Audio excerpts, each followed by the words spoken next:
What is good, everybody, and welcome to a Wednesday edition of Weekday Wagers. And we have so much going on right now in the Weekday Wager family, in the sports world. There is a ton. We got day baseball happening. Paul Skeens not getting any run support again. Didn't make it a full 5 innings, pulled after the fourth. We got Atlanta, Minnesota, who can't find a run. San Diego, New York, who also can't find a run. So there's your baseball update. We got another game that is starting while we're doing the show. And if you haven't already seen the NRFI video, I'm going to tell you right now, the Chicago White Sox is one I will be watching. The top half of that inning, we need to go NRFI. So, you know what, Robbie, Wednesdays are starting to feel normal again, just in time for us to shake them up and ship them to Thursday, but more on that later. We'll get to that. First of all, how are you doing, sir? Doing great. Busy as usual. It's rare we were both off on a Friday, but thanks to Seabass coming in clutch for us. Him and DG broke down the NFC and AFC West, and we're going to try to do our version of that breakdown today, so that should be a lot of fun.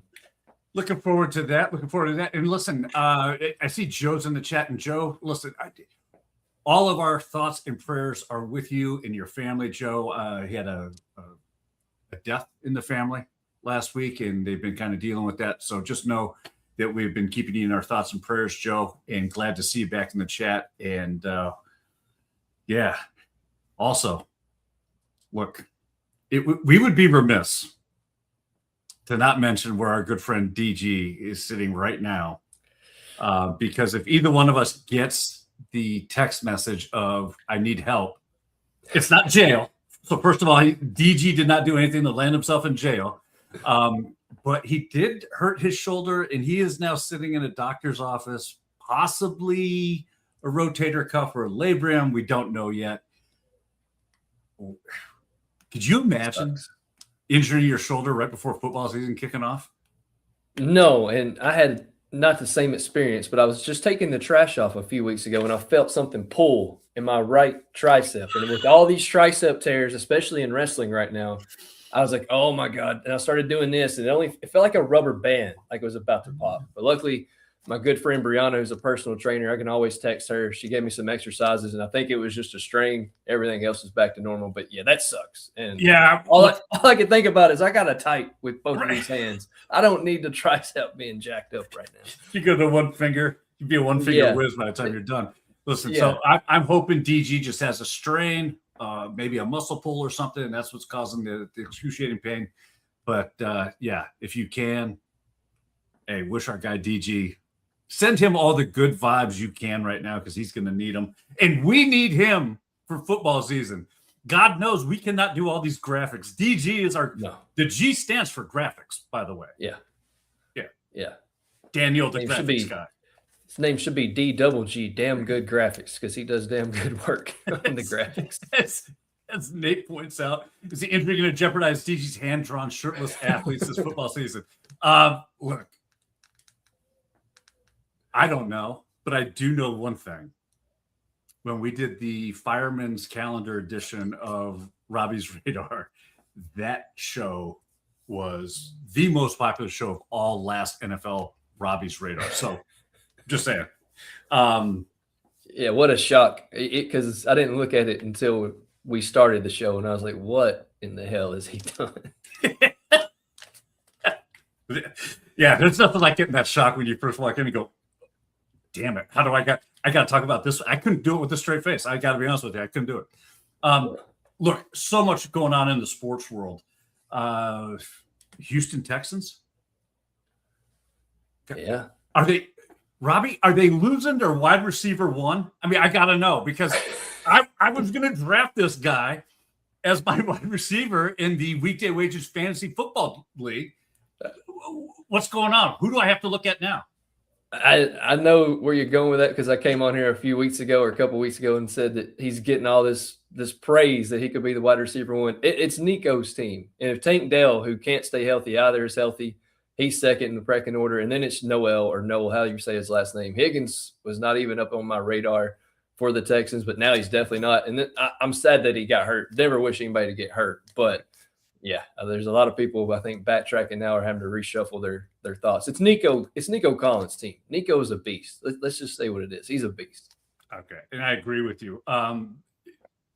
And Nate brought up Trayvon Diggs to Seattle. We're going to get to that here in just a minute when we cover the NFC West. But I do want to clear something up. No, Joe, you did not hear the full inning NRFI. Okay, that's not what I was doing.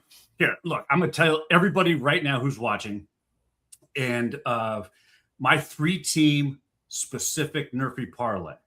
All right. So I don't think you can get this, Joe. So this doesn't pertain to you.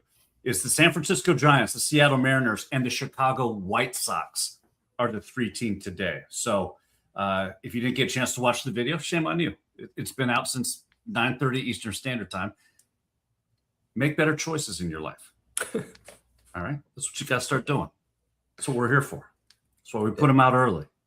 So you're not getting them last minute like now.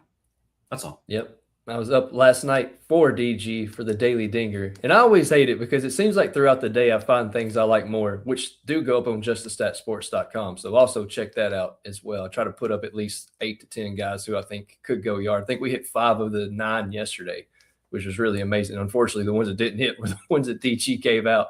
They all got walked. But as DG says, if you play the walk props, you were still solid on that.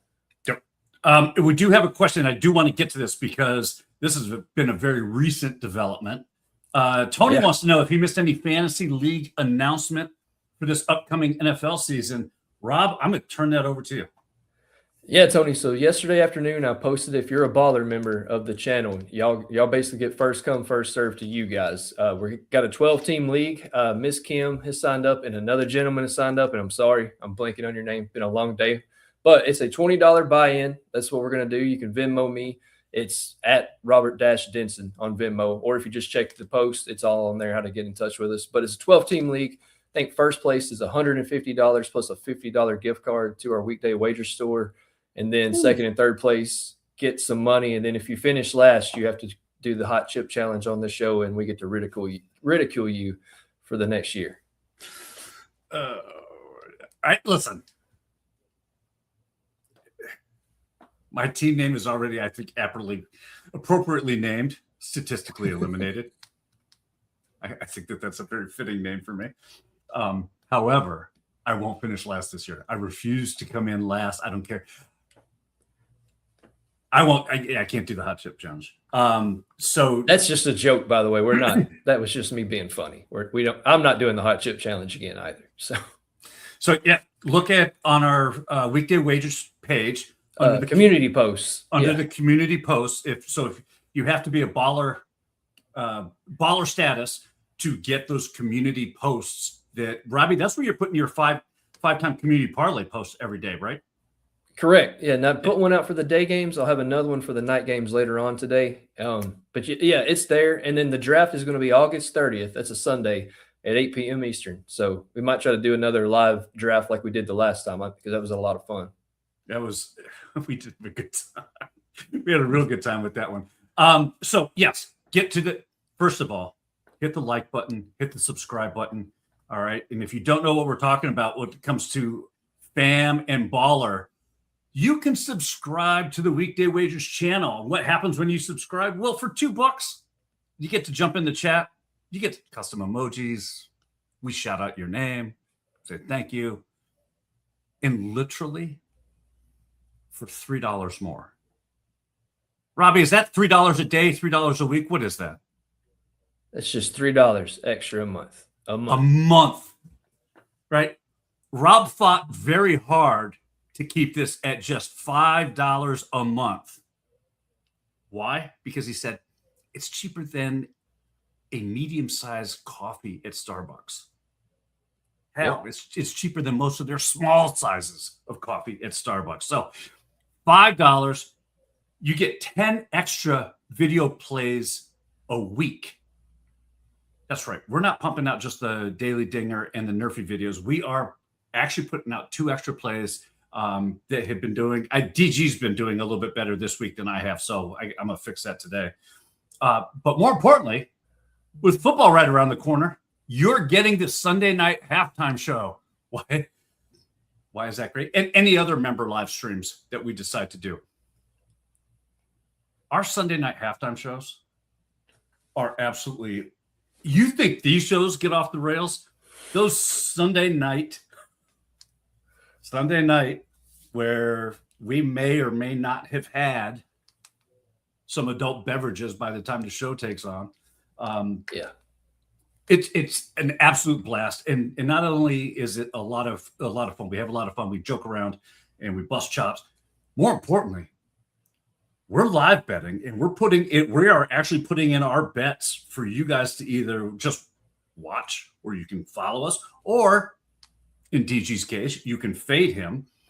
And we wait to see what cashes in the third quarter. It's a lot of fun. We have a blast. It lasts about an hour. You get that as a baller status. So hit that like button, hit the subscribe button. Go ahead, sign up. It's $5. It's less than a cup of coffee at Starbucks. And I will forget that I'm on camera, and I will get highly upset at what's going on the television. And you'll just see about 5 minutes of me yelling at the screen, which is what my wife deals with every college football Saturday and NFL Sunday until February. Did you know that Super Bowl is on February 14th? I did know that. So we don't celebrate that holiday at my house, thank God. So I told my wife my date is going to be the Super Bowl, and she said that's fine. Why does that track for you? That literally is so on brand for you. And yes, to your point, if you think Ragin' Robbie on Fridays is a thing, dude, you have no idea what you get on Sunday night. And let somebody do something stupid that hurts one of his bets. Yeah. I see a side of Rob that I just sit back and I'm in awe of. Scares me to death. Yeah. I don't say a word. Definitely don't let the kids watch on Sunday night. It gets kind of vulgar, I will admit. It's just that Super Bowl going to ruin a lot of relationships this year. Or if your team wins, you may be adding to your relationship at the end of the year. So and Jose says, hey, he's wondering if he's late. Jose, you are not late. Just getting started. We're just getting warmed up, my friend.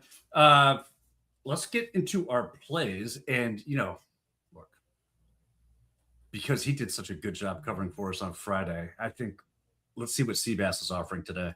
Hey, what's up, everybody? It's your boy Seabass, the only 5-star chef in the game. We all know sports betting is full of bad beats and tough calls, but when it comes to flavor, there's no second guessing.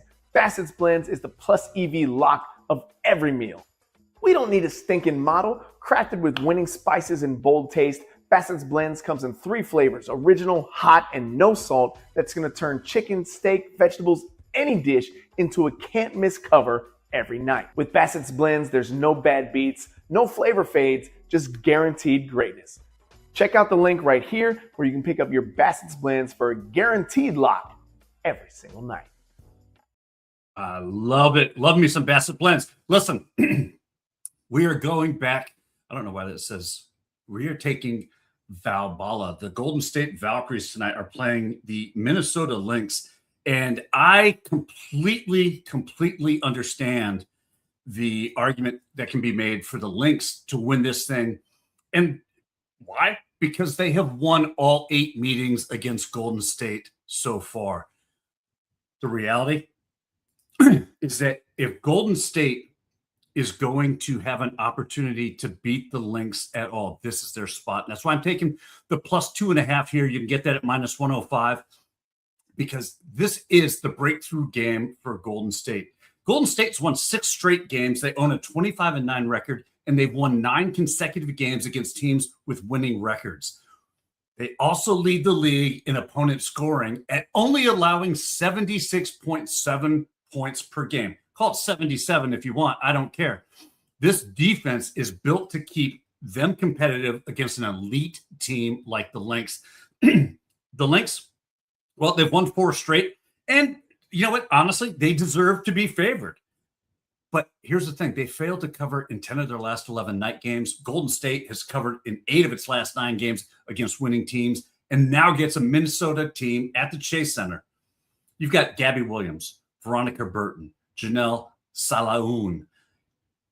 All 3 of them provide a very balanced scoring attack that the Valkyries, they don't need one player to carry the bulk of this offense, all right? They're getting balanced scoring across the board, and we're getting points. with the way that the Valkyries play defense at home, I will take this all day. In fact, I wouldn't be surprised if the Valkyries won this thing outright. Rob, what do I'm on the hits, runs, RBIs parlay. Can't really say of the day. I put that out earlier. I've got a day game and a night game version of this, but these are the three guys for tonight. Look, Shohei Ohtani is in Colorado. The dude is absolutely gone nuclear when he plays Colorado. He's 37 of 40 in his career with at least 1+ hits, runs, or RBIs. He's going to be facing Kyle Freeland, which we all know Kyle Freeland sucks. Ohtani 9 for 16 with 3 home runs and a double against him. So we're just looking for Ohtani to get us 1 hits, runs, and RBI. Probably going to be a home run, but like I said, we just need one of those. Corbin Carroll is going to be taking on my Red Sox tonight. He's cashed in 15 of his last 20 and 9 of his last 10.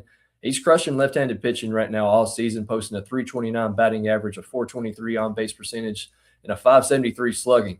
Tonight, he's going to be facing Peyton Toll, who's been okay, but he surrenders a high 1.65 home runs per 9 innings and a 428 slug to left-handed batters. Corbin is 1 for 2 against Peyton in his career. Then the last guy we're going to go to is Chandler Simpson of the Tampa Bay Rays facing the Toronto Blue Jays. A lot of A's in there, A. Chandler's 5 for 5 in his last 5 games with at least 1+ hits, runs, and RBI in 17 of his last 20.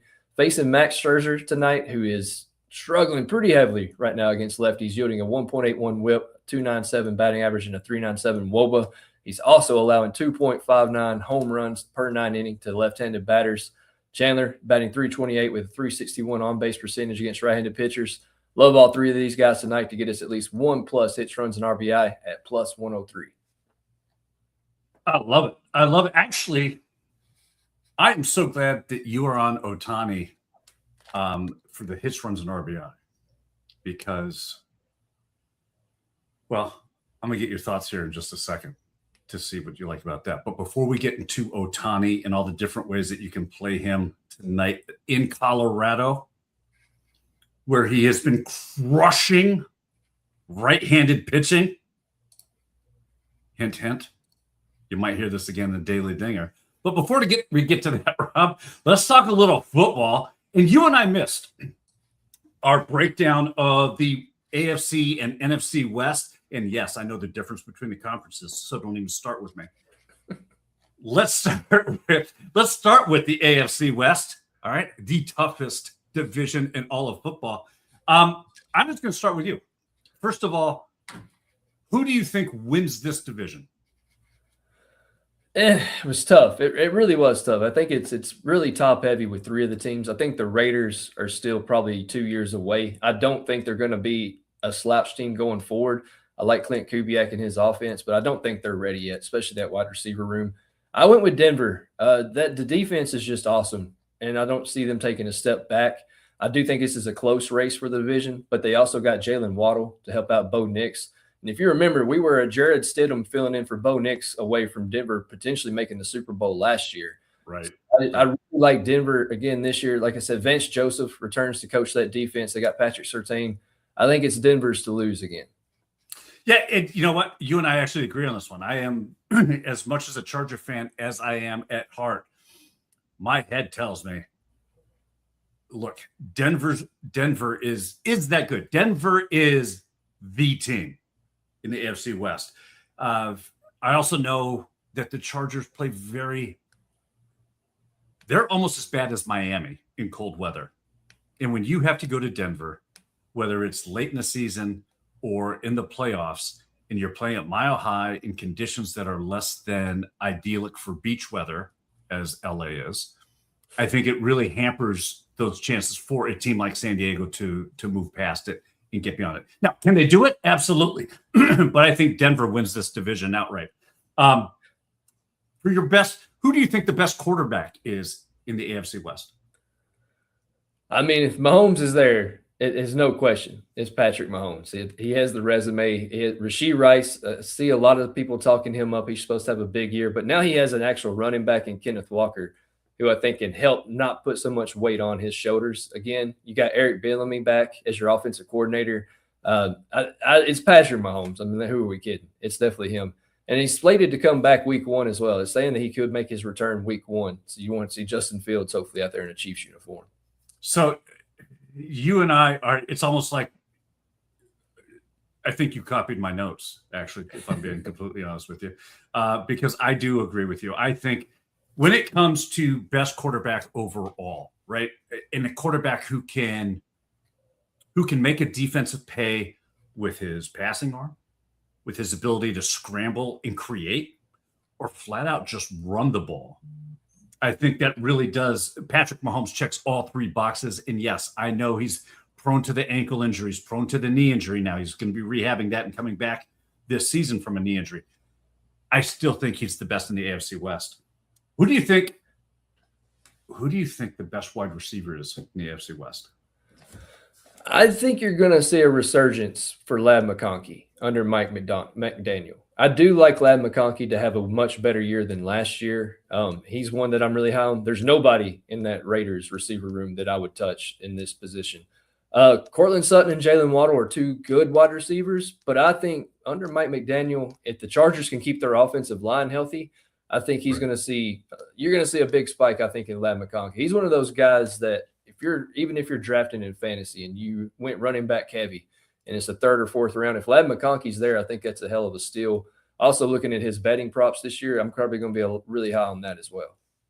I'm sticking with you mentioned him earlier, Rashee Rice. I just think he's so dynamic.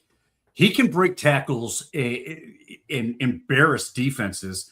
And I really do think that Mahomes is going to start leaning on guys like Rice to bail him out of situations where he used to rely on Travis Kelce. I don't see Travis Kelce getting the bulk of the looks in this offense anymore. I think they're making that transition away from the philosophy that they used to have, were very tight end favorable. I think they're looking more at a running game and a passing game. And Rashee Rice is just an integral part. And I think that honestly, I cannot believe I'm siding with all this Kansas City Chiefs, to be honest with you. My Chargers are in this division. But that is just being completely honest and objective here, and not necessarily a homer. Rashee Rice was for sure, but I didn't think you would take McConkey, so I was trying to see if we could differentiate on some of these because the others seem kind of Gotcha. Who do you think the best coach is? Best coach in that division? It's Andy Reid. It's hands down, it's Andy Reid until somebody just knocks him off. I know last year was a down year, but everybody got hurt. It's Andy Reid for me. All those years at Philadelphia, taking them to NFC Championship games, and then the Super Bowl runs with Kansas City. Yeah, it's all Andy Reid.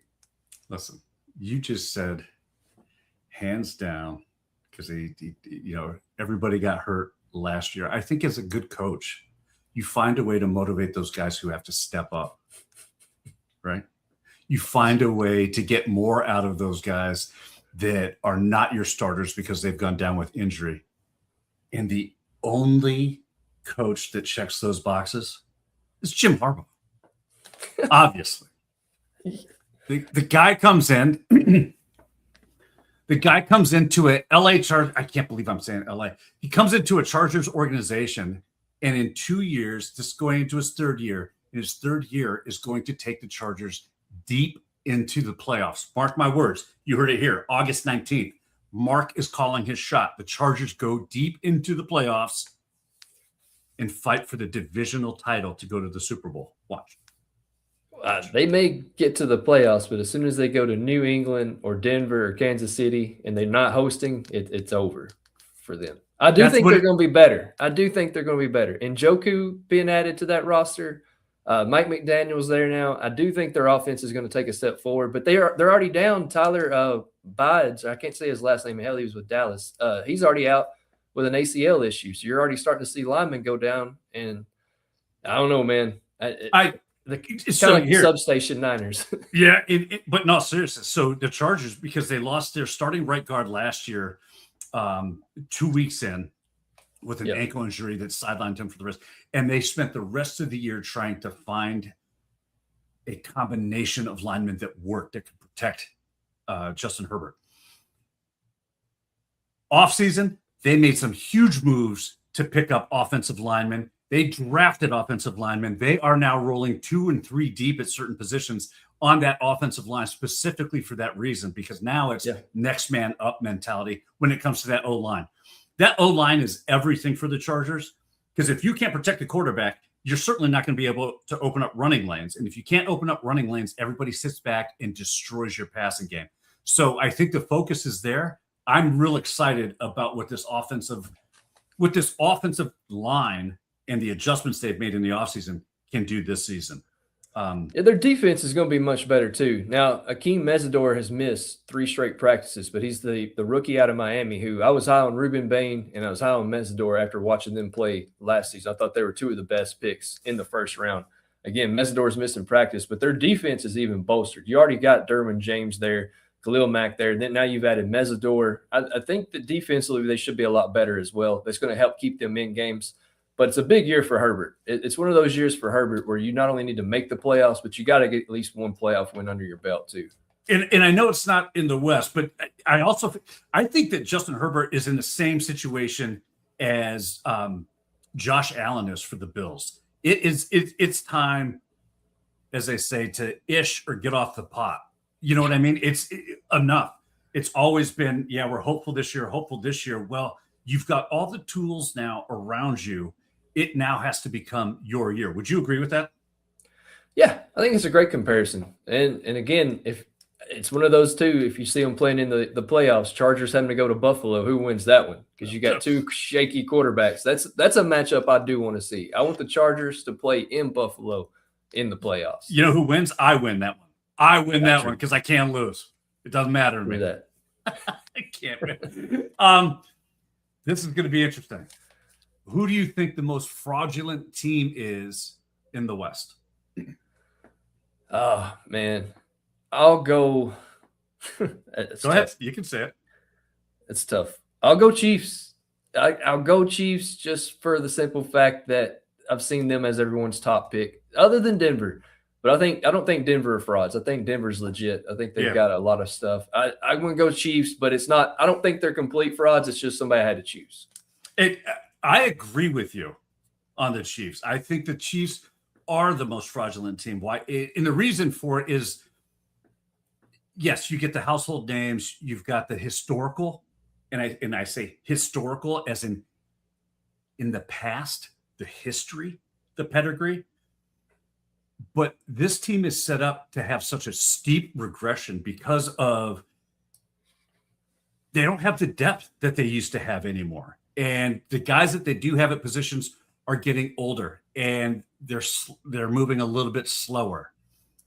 The body starts to break down. And I think that we're going to see that over a long NFL season with the Chiefs. So I agree with you there. As long as they have Mahomes, they have a way. I will give them that. As long as Mahomes is there and Andy Reid is there, there is a way. As long as. I know. That's why I picked them the frauds. Gotcha. Hey, let's go to the NFC West. We'll keep this rolling. Who do you think? I won't get to the winner of the division. Who's the best? Let's start with the best quarterback. Who's the best quarterback in the NFC West?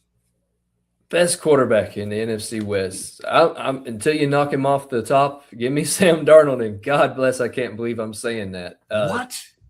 I'm going Sam Darnold as the best quarterback in the West. He has the best weapons in the West, and he only needs one, and it's JSN. The Niners, the substation Niners, can't keep anybody healthy. Brock Purdy himself can't stay healthy. Arizona's got Carson Beck or Jacoby Brissett. One issues the bed in a big game, and the other is a guy who's been around the league, forever, playing on everybody's team. And then, hell, I'm already blanking on the other team that's even in the West right now. Help me out, Mark. The Rams, Matthew Stafford. I know, but I do think that age is going to catch up to him. That back still isn't 100%. I agree. I was sitting here asking myself the same question. This is the guy that you refused to acknowledge last season. I know. I can't believe we're saying he's the best quarterback. Yeah. Wow. Look at you getting grown it up. I'm not picking Matthew Stafford. I don't know what it is, but something is just telling me that it's either going to be injury related or something else this season. I can't get on the bandwagon. I can't. Okay, first of all, you don't have to pick Matthew Stafford. You want to know why? Because I will. You are. Damn right I am, because Matthew Stafford hands down. I knew you would. You look at those quarterbacks in that division that you just listed off, and good God, how? And I get an argument can be made for Sam Darnold, but not when you look at Stafford's elite numbers, what he's done with that Rams team. He can surgically pass his way through a defense and just shred you. And he's fantastic at being able to read those complex coverages that buy him time, that allow him to understand and get a real flow for what he's doing in the game. I just think hands down, he is the best quarterback. And until you beat the MVP. Sam Darnold beat him a few times last season. One big important win against him in the playoffs. Sam Darnold beat the LA Rams. He didn't beat Matthew Stafford. That's all I'm saying. Give me Sam Darnold. All right. I love that. Who's the best coach? The best coach is Sean McVay. Someone said it, and I was listening. I was trying to just do my research, and somebody said it. He wakes up and wins 10 wins this season in LA. It's Sean McVay for me. I think you talk about getting the most out of your players. He's a guy that can scheme up offenses. It's just unbelievable. And he's got Cliff Kingsbury with him now, so you got two great offensive minds. It's Sean McVay. Yeah, I love that addition with Cliff Kingsbury. I really do think it just augments what they're already doing in Los Angeles. So, which is why I also have Sean McVay as the best coach in that division. Who wins it outright? Seattle. Man, damn. No, LA. LA because of that defense. I think you've got two stout defenses, but if Puka Nacua can get his head on straight, I think it's the Rams' year this year, not Seattle. But it's damn close. It's really damn close. It's not even close. It's the God. LA Rams. The Rams are going to the Super Bowl. Mark my words. The Rams go to the Super Bowl. The Super Bowl is going to be won by either the NFC West team or an AFC West team. Yeah. Just saying. It's going to happen. We'll Who's the biggest fraud? Who's the biggest fraud? Who's the biggest fraud? Yeah. The Niners, the 49ers.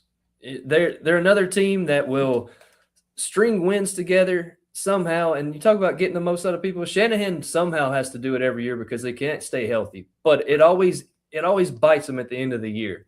And you look at what they did to CMC last year. I mean, he stayed healthy. Kudos to him, but they rode him hard last year. And I don't know. You got Mike Evans has a quad strain. You brought in Christian Kirk, who has a calf strain. George Kittle's coming off an Achilles injury. I mean, Bosa's coming off a leg injury, and they're still crowning them. I can't get behind the Niners. I just can't do it. Yeah, my two teams, it's either the Cardinals or the 49ers, and I agree with you 1,000. Look, the 49ers, I still don't understand the hype, and I don't understand the hype around the Arizona Cardinals. There's hype around the Arizona Cardinals? In some circles of the world. Y'all asking if I'm drunk? There's some people who, and I won't even mention his name, a friend of the show, that is very excited about the Arizona Cardinals. And now that they got rid of Murray with the addition of Jacoby Brissett, can actually start to be competitive in this division. So 2 words, Nathaniel Hackett. He's the offensive coordinator. He absolutely sucks. Sean Payton said he was one of the worst coaches he's ever seen in his life when he had him running his offensive coordinator in Denver. That guy is a bum. He cannot run an offense, and you're going to have Carson Beck or Jacoby Brissett as your quarterback. I feel bad for Trey McBride and Michael Wilson because I do think in the betting market and in fantasy football, there is value in Trey McBride and Michael Wilson because both still succeeded last year, no matter who is at quarterback. But no, as a team overall, no, sir. I cannot get behind it. And why are all these people coming at me in the chat? I didn't say the Cardinals were going to win the division. I said they're the biggest frauds. They're the frauds. And yes, the 49ers, I agree. People still tout the 49ers. I am telling you the Cardinals are even worse than the 49ers. That's what I'm saying. What are you talking about? Cardinals are definitely worse than the 49ers. Cardinals will be lucky to win 3 games this year. Really?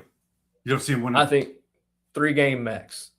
They may win one of those BS games at the end of the year when they're subbing players against them. But 3 games max. Interesting. I'll play. That's what we should do. That's what we should do on Friday's show. Over-unders.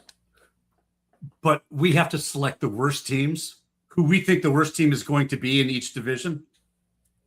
And would we bet the under on those teams? Okay. I will say the Raiders, and you know me, I'm not a money line spread guy, but I think the Raiders cover a lot of spreads this year.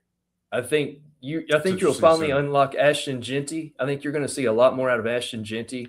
And I think that the Raiders will be more competitive. I don't think they're going to win a lot of games, but I do think they cover the spread a lot because I think there's something there. They just got to get some more help at wide receiver. Yeah, so it's interesting you said that. Because the model projections for them are not that for the outright wins. Yeah. Haven't projected it at going 3-14. They're ranked 29th overall in the entire NFL.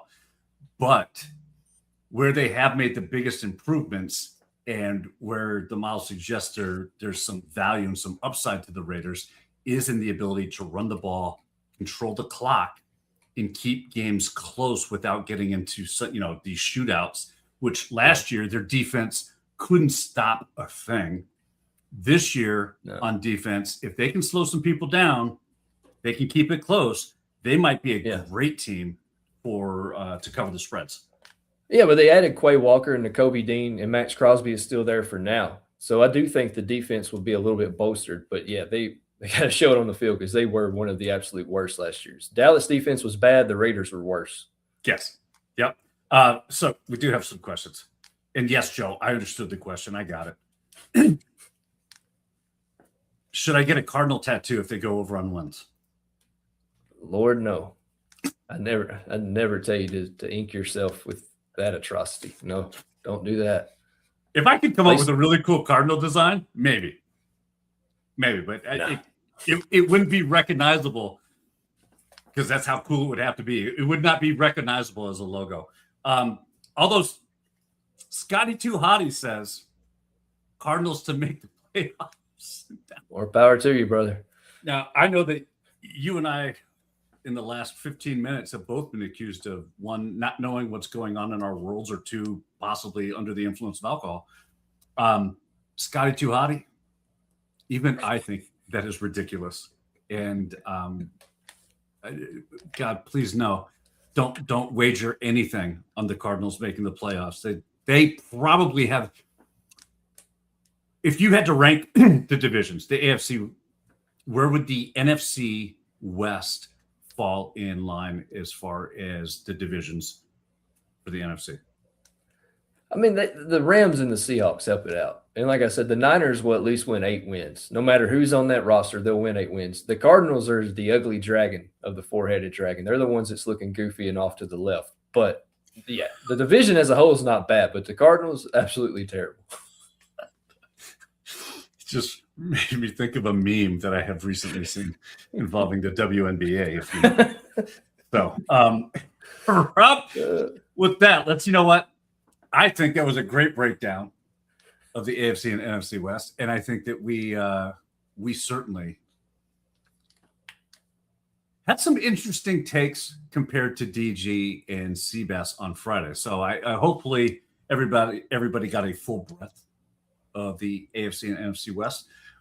Let's get to tonight's dingers.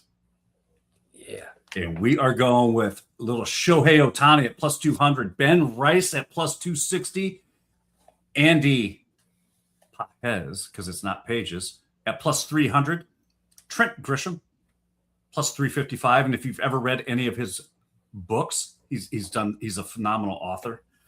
And Griffin Conine at plus 380. Do you like anybody on this list, Robbie, or are you going off the board? Yeah, I like 3 on your list. I like Ohtani, I like Grisham, and I like Conine. Ohtani's the easy answer, and I do think he goes again tonight. I'm going to go with Griffin Conine. He went for me yesterday. He looks solid again today. He's going to be facing Aaron Nola, the Ayatollah of Sucktola. Aaron Nola, he sucks, especially against left-handed batters. I don't know that we can say that anymore, can we?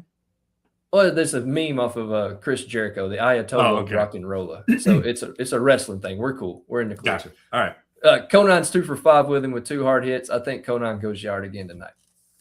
Yeah, look, I told you I liked Shohei Ohtani, and I think again, you're getting him for it's the chalkiest. I'll save you the typing, Joe. It's the chalkiest of chalk. Why? Because he's already hit 3 home runs in the last 2 games in Colorado. He is absolutely tearing up right-handed pitching. Oh, but Mark, they got Kyle Freeland on the mound today, a left-hander. Yep, I know. Freeland sucks. There is no way he is lasting to get anywhere close to limiting the number of bats that Shohei gets against right-handed pitching, because their bullpen is all right-handers except for one guy, and the one guy has already thrown twice this week, twice this series. Yeah, they're not gonna roll him out again. He's facing all right-handed pitchers, so I don't care who you put on the mound. Mile High Stadium, Coors Field, Shohei blasts one. Shohei's going to hit one to Ipe in his holding cell tonight. 100%. Love it. I may also have another angle on Shohei. Given, well, you know what? I'm not gonna tip my hat. If you're a Baller member, you're gonna have that video in about 25 minutes.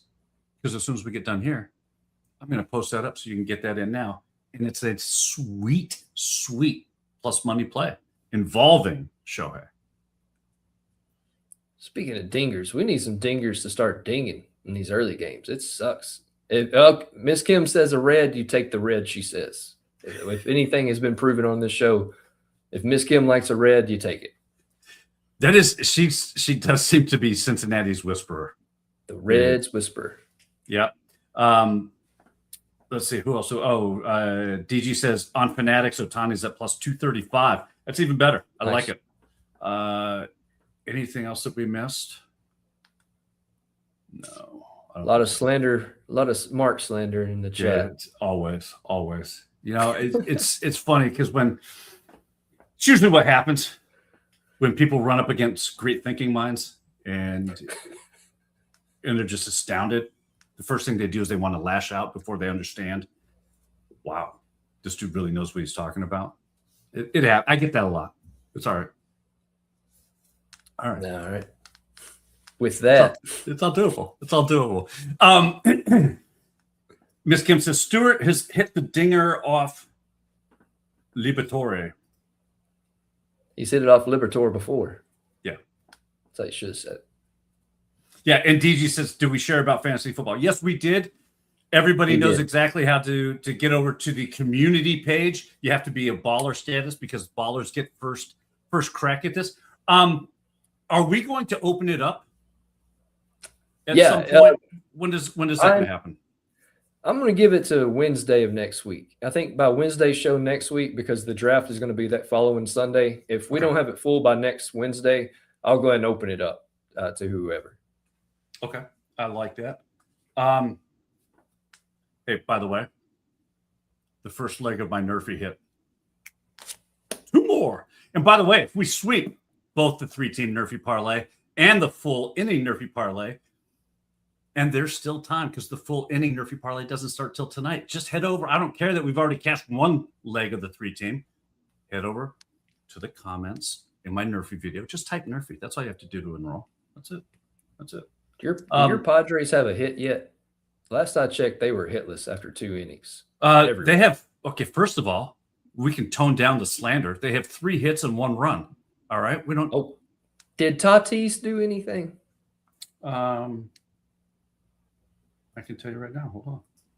Because prior to this slander, they had done nothing. Oh, you mean like just go 1 for 2 with an RBI and a walk? I mean, come on. Perfect. What do you want? This guy just produces. Hey, I had a day game hits, runs, RBI parlay, and he was a part of it. So I'm just making sure he did his part. That's all. All right.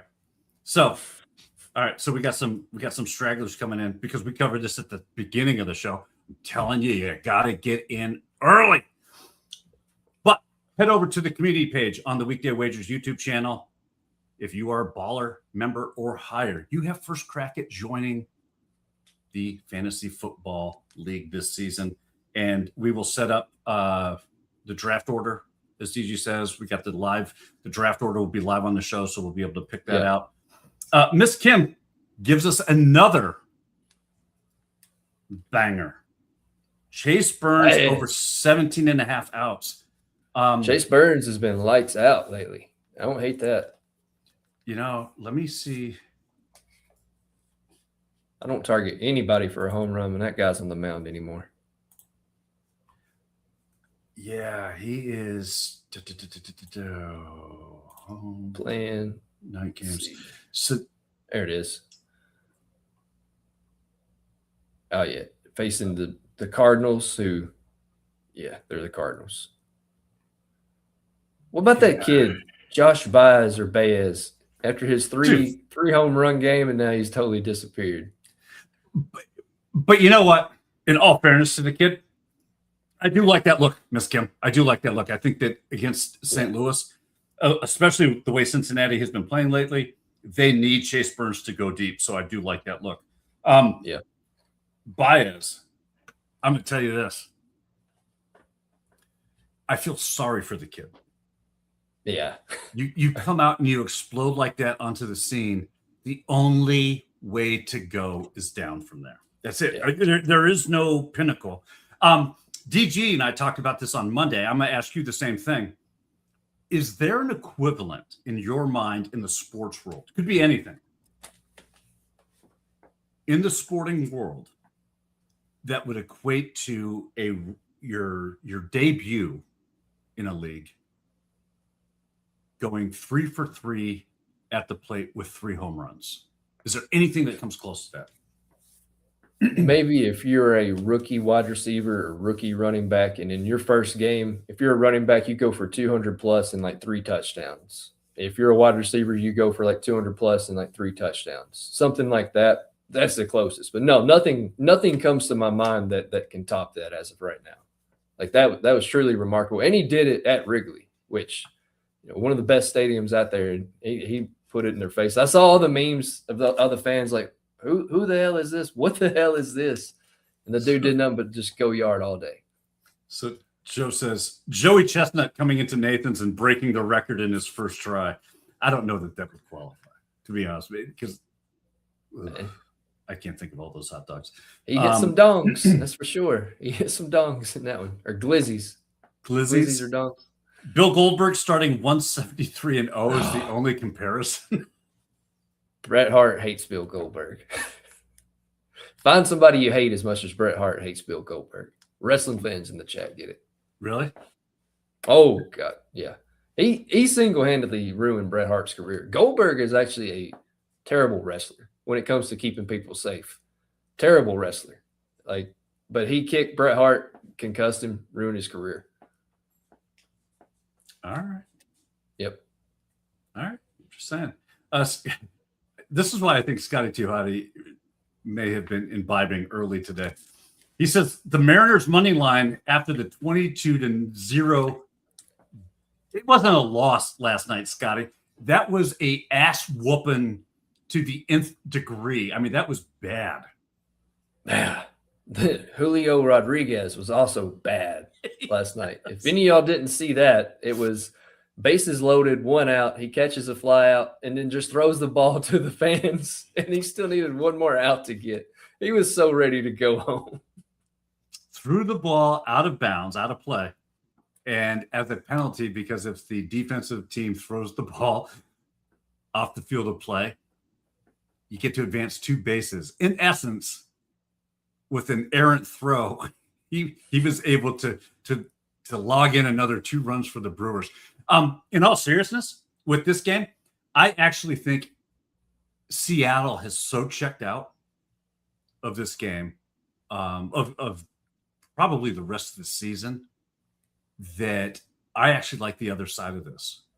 I think that Milwaukee, and especially at a very good price, I think I got Milwaukee at -120. And I think that is a great shot. It's very tricky. Somebody comes off a beat down 22-0. You expect the other team to show up, but like you said, it kind of just feels like Seattle is checked out, and nothing said it even more than Julio Rodriguez last night. So DG, you can tell he's given some thought since Monday. The real comparison is winning the shoot your shot title and never relinquishing it for over 3 years. I think we have a winner now. Suck it, Josh Payne.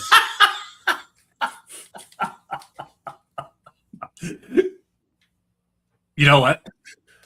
And every day that passes, it only goes higher and higher and higher. That is going to be an insurmountable achievement. I don't care who you are. You're never going to pull this one off again. The reigning shoot your shot champion. Wow. Yeah. Hey, with that, I know you're busy. Are you still coaching soccer?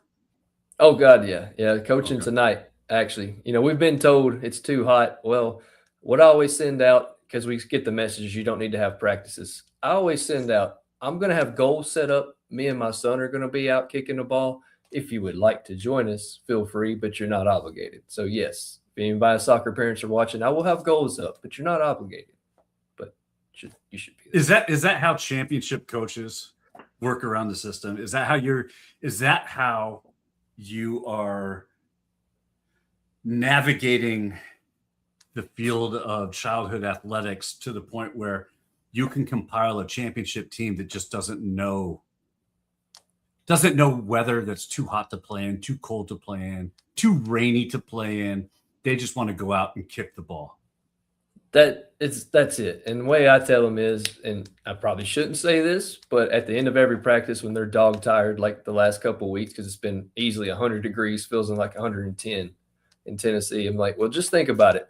You're out here running all this. When you actually play the other competition, they're sitting on their couch in the AC, getting fat, playing the Nintendo.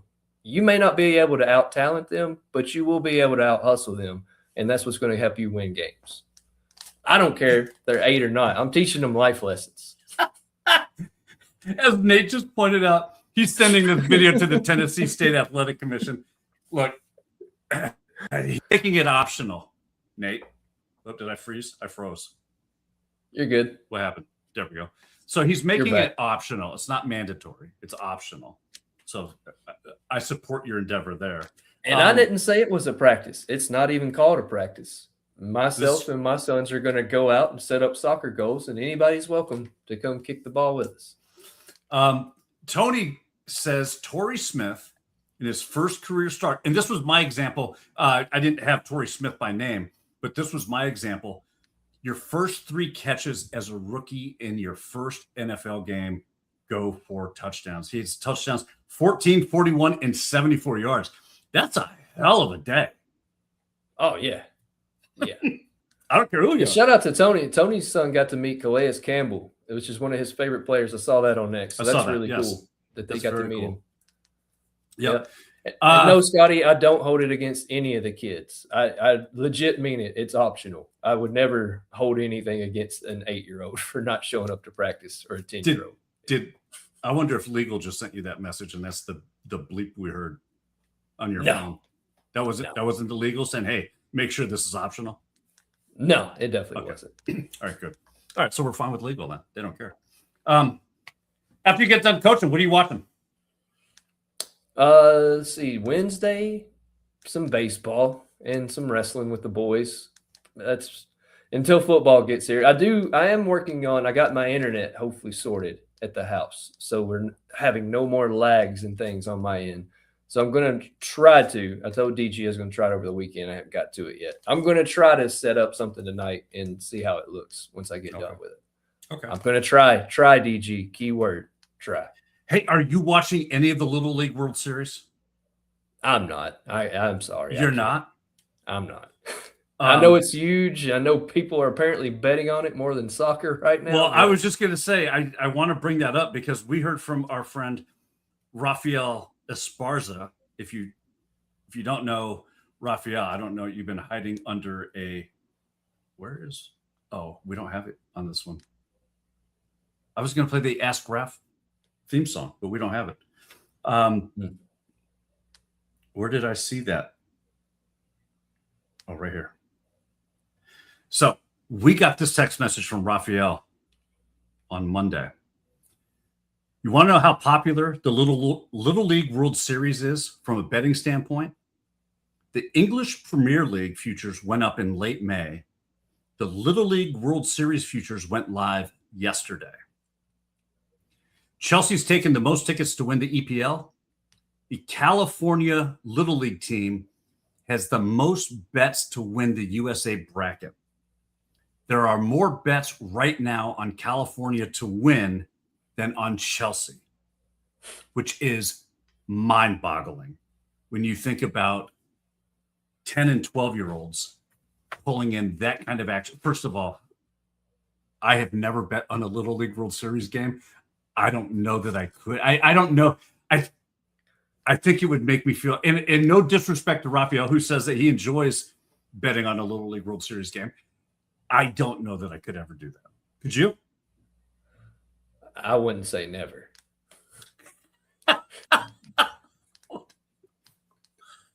But I have never bet on it, but I won't say that I would never bet on it, especially if MLB gets locked out next season. I may be betting on some 10, 12-year-olds to do something. Well, the opening round started today. So right now, Nicaragua on the international side is beating the Dominican Republic, bottom of the sixth, 2-1 with 2 outs. They're just looking for one more out to close this thing out, and they brought in the closer. So, yeah, as Ms. Kim says, viewership of the World Series is going to be huge as well. But I guess that's why they got to do those fancy photos of, whatever his name is, BJ being on the 8U elite squad and having a signing day ceremony for times like this. What are we doing? You know what? That's a whole discussion for another time because but I think it's a very valid discussion.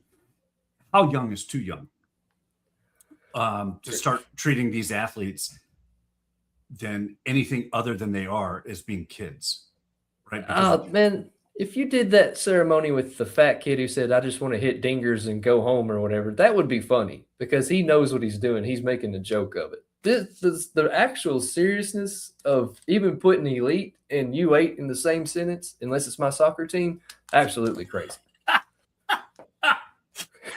I love the caveat. I can promise you, Joe, I would not shave points like Lane Kiffin. If you bet on me to win, I'd make sure we cover the spread. Dude, cover the spread. I am taking every over. You can't put a total high enough that I wouldn't bet the over on. Yeah. Robbie's never liked an under. Never. Yes. Never. Yeah. And just look at the dads. It'll tell you everything you need to know. So, Yep. Nicaragua just won their first game. They beat the Dominican 2-1. So we move on to That had to be an upset, man. The Dominican getting beat in baseball, even at that age, that had to be an upset. Was it? Right? I don't think so. I think the Latin teams, the Latin American teams, Nicaragua being one of them, is the perennial favorites. I just see all those studs they produce in the MLBs and just figured Dominican probably be on top of their game in something like that. Yeah. And they got the third out by their outfielder throwing a laser to home plate and getting the guy who would have tied the score, threw him out at home. So DG says O'Neal Cruz is up to bat. He got put off the temporarily banned list to see if he could go yard today. So it would be nice to see him hit one long. Which game is that? Pittsburgh game? The Pittsburgh game. All right. It is funny. I do see the first email I've had says Tennessee State Soccer Association. It was 5 minutes ago. So Nate probably did turn me in. All right. Well, listen, we can get out of here now because Cruz walked. I hate that guy. He's back on the list. Him and his cousin. His cousin's never getting off the list. He's back on the list. I love it. So with that, listen, thank you guys so much for hanging out with us. We are just under what? Oh, we're going to go over today. We hit the over hour. We will be back here on Friday with the three of us, you, me, and DG. get to check in, see what's going on with his shoulder. So with that, listen, please hit that like, subscribe button. We are trying to get to 2,000 subscribers by October 1st. Please, it would be a huge milestone for us. Want you to be a part of it. Tell your friends, tell your family. Just hit the like and subscribe button. Don't miss out on all this great content. We will see you on Friday.